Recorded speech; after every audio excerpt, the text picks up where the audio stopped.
Ithokozani bogogo nomkhulu igama uVusi Mabunda umhlabe Mabunda umuhla kaqali umuntu ubheka bonke abamcalayo igojana lamanzi uVusimuzi ovusa imizi amanye amadoda namhlanje ngizovusa wakho umuzi angihambi ngedwa bogogo nomkhulu ngiyanamukela kokucala khona la kuNgoma Yeza TV ngicela usubscribe ulike and then bese ke uyakhomenta kuyo le video angihambi ngedwa bogogo nomkhulu njengoba bese ngishilo khona umuntu engihamba naye mkhulu.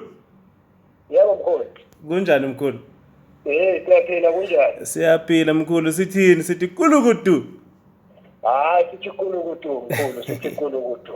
Yangena iTLB yangena non excavator umthandi wamahlungu. Lela khona ngiyalithanda. Ya mkhulu mane mkhulu awutshela abantu ukuthi sikhuluma nobani emakhaya.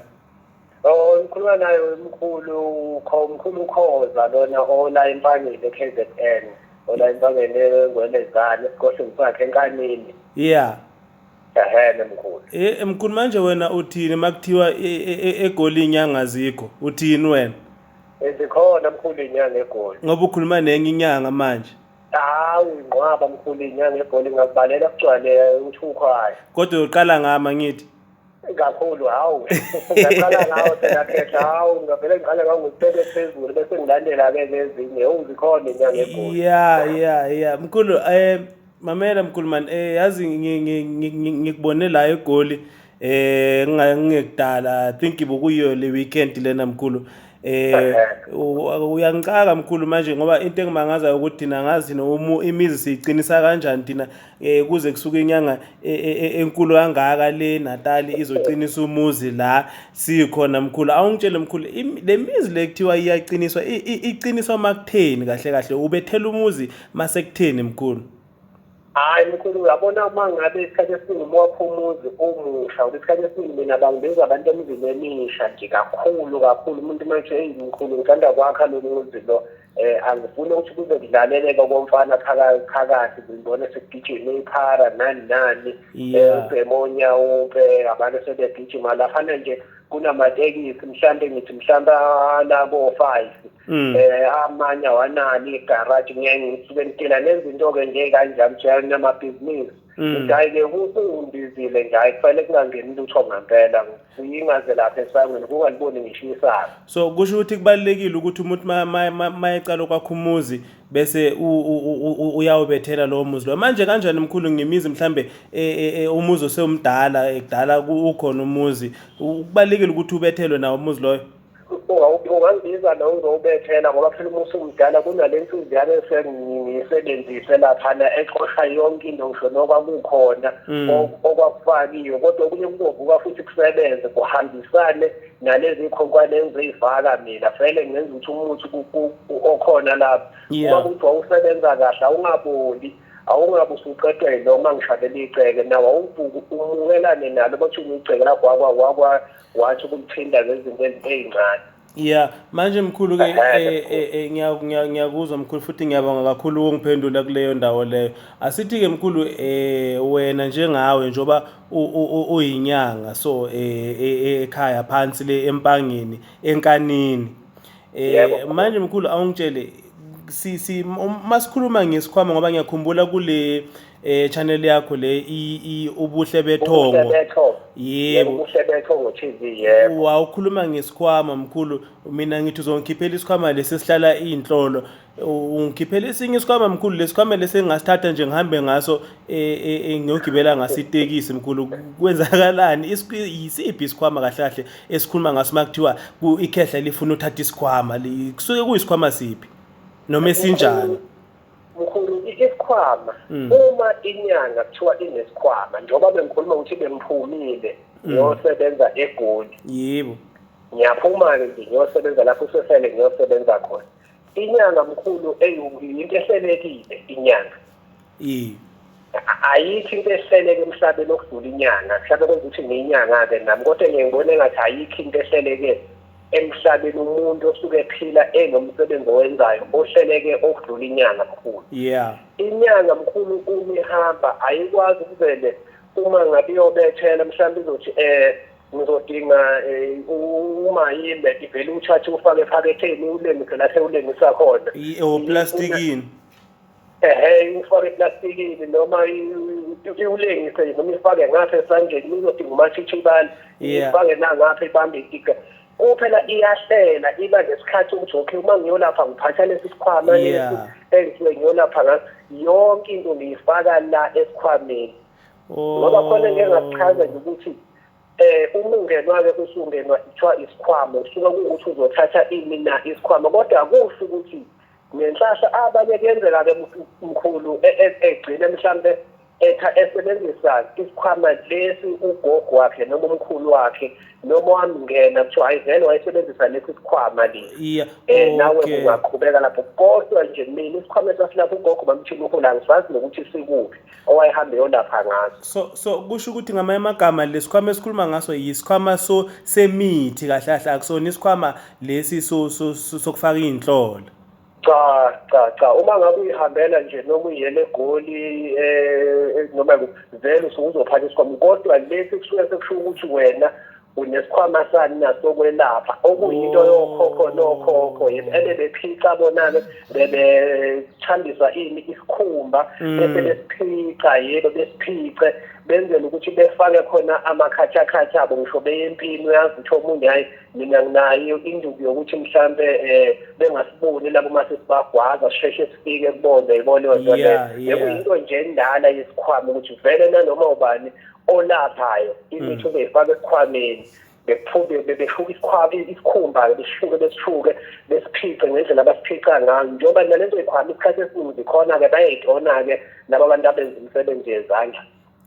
Yazi mkhulu njengoba besengiqalile ngikulandela lapha kule channel yakho ku-YouTube ubuhle bethongo yazi ngeke ngafunda enye into ebengayinothisi kahle kahle yile ndaba lena yesigubhu ngoba khona lana owangivezela khona isigubhu mkhulu ngaqonda ukuthi kahle kahle le ndaba yesigubhu thina isigubhu besingazi ukuthi isigubhu siyinto enjani mhlambe sikwavela kanjani ukuze kuthiwe lokhu yisigubhu ngoba thina sibona uselo kuthiwa yisigubhu kodwa yiselo manje iyangicaka lento mkhulu awuyichaze kahle le ndaba yesigubhu ukuthi yavela kanjani ecala kanjani. Njengoba nje mkhulu zikhona igubhu akuyona into endala mkhulu uma ngabe uphethe into yabona njengoba ngikhuluma ngokwenza into kahle kahle thina bomdabu thina amangundi siba nokuhleleka sinendlela yani ukugcina izinto amanguni elesuke egcina ngayo into eyigcinela for future purpose ukuthi lento lekuze izogcineka ihlala isikhathi eside ebese lebhoboza amaswela-ke uswela lolu lwamakhosi ebhoboza egcine lapho into ethile ngisho ngabe kuthiwa imithi eyinhlanganisela uzoyithatha ebhoboza uswela sengikhuluma lapho ngabantu bakudala okhokho ebebegcina khona kakhulu bekungaba imithi noma yini noma ukudla ukuze amasebe emnandi ewafake lapha nosweleni ukuze kugcineke kusetshenziswe ngisho nesizukulwane nesizukulwane emkhulu hayi ukuthi isigubhu kuyinto esuke sithi hayi isiyintsha-ke manje njengoba sengathi into introducer kakhulu ziyinyanga kanti wonke umuntu usuke deserve ukuthi ebe nesigubhu kanti sekuyinto esiyamanisa nemali kakhulu esikhathini samanje kanti ekuqaleni isigubhu besiyamehlisa nokuthi kufanele umnumzane nomnumzane ukuze ekwazi ukulwa impi yemfuyo kufanele namafutha athile nemithi ethile ozoyibeka elapha nosweleni ekwazi ukuthi uma ngabe imfuyo yakhe ibuya uyashunqisa ukuze izale uyathela esandleni uyayigcoba imfuyo yakhe. Njengoba usakhuluma ngemfuyo mkhulu nje kancane nje mkhulu uyakwazi ukwandisa imfuyo wena? Yebo nginalo iziko mkhulu lemfuyo iziko lami futhi ziyazala impela ingathunga angithandi ukuthi ngizizale nga3 kusuke sekuwumuntu ukuthi yena isiphiwo sakhe sinjani nginalo iziko lemfuyo la esigodlweni sami enkanini.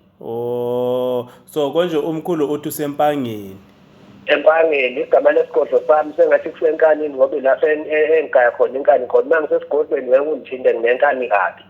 Manje mkhulu utholakala ngolosingaki ukufika ngolosingaki wena lapha enkanini? Mina kahle kahle ngoba ngiyafundisa ngothisha kusukela ngomsombuluko kuya kulwesine ngitholakala ngomsombuluko kuya kulwesine ngitholakala ngo3 ntambama. Oh. Yebo, ngolwesihlanu mhlambe ke kube leyo busy nje ukuthi mhlambe umuntu oyedwa ababili bengangithinta ngolwesihlanu ngoba nesabatha ngisebenzi nakhona kuye kuthi mhlambe into elight engadingi ukuthi ngenze izinto eziningi. Ngesonto kusuku lonke ke ngisuke ngitholakala. Ya, manje mkhulu kasibike lapha ezigujini. Lesi sigubhu wena uyasihlanganisa na? Umbuzo phela oserious lo mkhulu ngoba abaningi abantu abasebafuna igubhu namhlanje kodwa manje futhi ngcono ngoba sosichazelela ukuthi isigubhu siyinto enjani. Manje wena isigubhu wena mkhulu wena uyasenza uyasihlanganisa wena isigubhu and makube uyasihlanganisa igubhu uhlanganisa isigubhu esinjani mkhulu? Siyahlanganisa isigubhu la ekhaya mkhulu siyenziwe isigubhu ikakhulukazi makuthi mkhulu unebhizinisi njengoba ngishilo ngithi mina ngisho ngikusebenza kunale nkulumo engeke ngisho ngithi lo muntu akasafuni lento enanifuna nina yemfuyo angithwasisike kodwa ngiyasho nje ipi esilwayo impi yani yemali imali seyajika sesiyibiza ngani ngeinkomo so njengamanje sekuyikhathi esinye ngoba sifanele siside siyifaka kulento kulabasebenele ukuthi sesilwa impi yemali ayingaphunyukile manje nesigubhu sami ngithi mangihlanganisa neshozi lakho ngithi inkomo uzayithenga kodwa uzayithenga ngalempi yelemali ofuna ukuyoyilwa yokuthi eqoqa imali ngiyahlanganisa mkhulu igubhu kakhulu mkhulu ngiyahlanganisa iyakwazi laba bantu osuke senalo impela ibhizinisi hayi ngiyenza ukuthi lime lingawi ngoba isigubhu mkhulu uma ngabe unesigubhu ngisho ngathi umuntu ufuna ukuvala isigubhu masisebenza ngisho ukuthi usithole kunini masasa noma kubanike abelaphi bendabuko engibathandayo masitholile sasebenza ngeke umuntu enze kuvale ngisho ngathi ufuna ukufaka amasimba kabhejane lawa avala kungangeni imuntu esitolo noma kuphi ngeke lutho akusebenzi next umuntu esigubhu esisebenzayo saxhunyaniswa nehluzi lakho yebo manje sezitha sona mkhulu sinjani sezitha sona uyasenza sokuvika mhlawumbe izitha kuya ngokuthi mkhulu ibhizinisi lakho linjani mhlawumbe uma ngabe ibhizinisi lakho kuyibhizinisi mhlambe elinezitha kakhulu kufanele ngiyifake into ezokugudluza izitha lapho esigujini sakho ukuthi nezitha phela engaklasiwe akungathi kancane uyahamba uyadubuleka akungathi uma ngabe kukhonjwa umuntu othwele vele kukhonjwa wena akungathi uma kusolakalile vele kukhonjwa kufanele ngithulise yonke into mina isigubhu ngivele ngisenze kuthule yonke into mkhulu no ngiyakuzwa mkhulu manje ke awungitshele ke mase ngisifuna mina isigubhu ngifika nini lapho kuwe bese ngisithole nini mhlambe mkhulu ngichaza ukuthi uzongidinga amalanga amangaki lapho kuwe hayi mkhuluma ukuthi nje usufikile ukuthi mhlambe ikhona imali osuke uyiphethe lena sisuke sivumelane ngamina ke Nkosi yami angithandi uba yilomu ngithanda ukuthi ngibe yilome lapho endabuko noma ngenwe phela abantu bakudala kodwa into manje asiyenze phela into isibonisa ukuthi ubuchwepheshe nethi siyakusebenzisa ngoba sinama YouTube channel kanti ngenzeka YouTube channel mawuthanga futhi uphinde ngitholakale kulezi ngendlela yokuxhumana ye technology yamanje ungangifonela nje khehla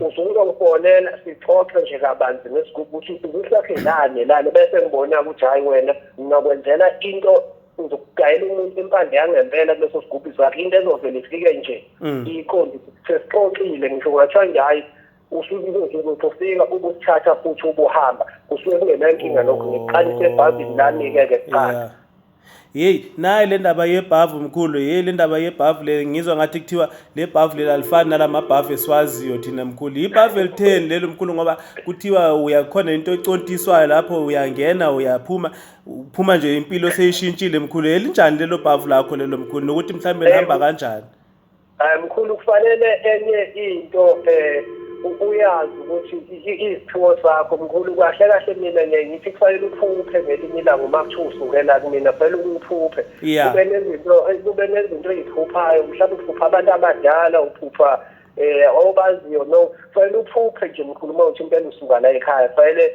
kuvuleke izinto kubonakala ukuthi wena usuka la mina ngikwazi ukuxhumanisa nababini abangasekho ngoba phela umuthi awusebenzi kodwa abantu abezothi umuthi usebenze laba abantu abangasekho ababe usebenzisa vele nabo kumuthi mkhulu angikwenzeke mina ukuthi umuthi wakho awuhambe nesibinini nawe usheshe ukufikelele lapha ejongweni uhlala uxhumene wena nani mina umuthi wami ngiyangithanda ukuthi umuntu awuxhumane nedlozi lakhe akugezeke ihlula eselathwethula libuye elavala libuye kuyena idlozi lakhe.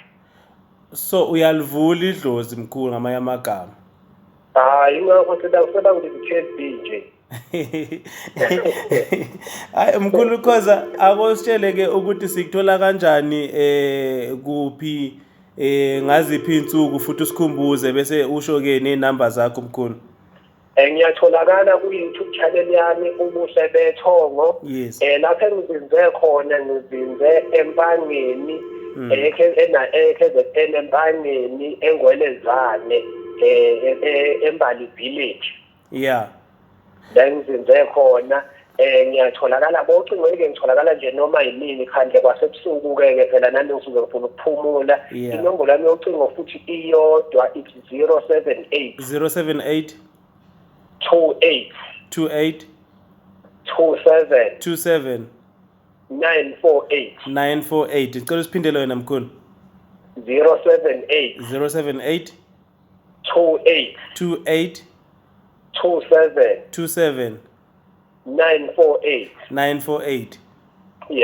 Yebo mkhulu ayino siyabonga kakhulu mkhulu futhi ke siyabonga nokuthi sikwazile ukuthi sikuthola ngoba siyazi ukuthi indoda ematasa kakhulu mkhulu uhlezi nje ubhizi wena wakwakhoza hayi siyabonga kakhulu mkhulu manje isikhathi osiphe sona.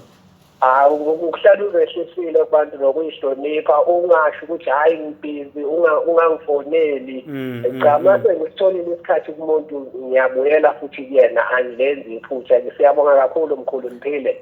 Siyabonga mkhulu thokoza mkhulu. Thokozani bogogo nomkhulu kama sasewuyivusi Mabunda umhlabe uMabunda omuhla kacala umuntu obheka bonke abamcalayo. Please don't forget to subscribe to Ingoma Yeza TV and then ofuna umkhulu ukhoza otholakala endaweni yasempangeni le eNatal. Siyacela ukuthi ke enimdingayo kule number ayishilo sicela ukuthi bese ke nani niyayishayela number leyo nokwazi nimthole kizo zonke into ebesikhulumana ngazo nokunye mhlambe singazange sikuthinte lana. Ngiyabonga kakhulu bogogo nomkhulu ngicela nje nihlale ni subscribe ni like ni comment ni share futhi lama videos lawa nizokwazi ukuthi nithole namanye futhi ama video. Thokozani.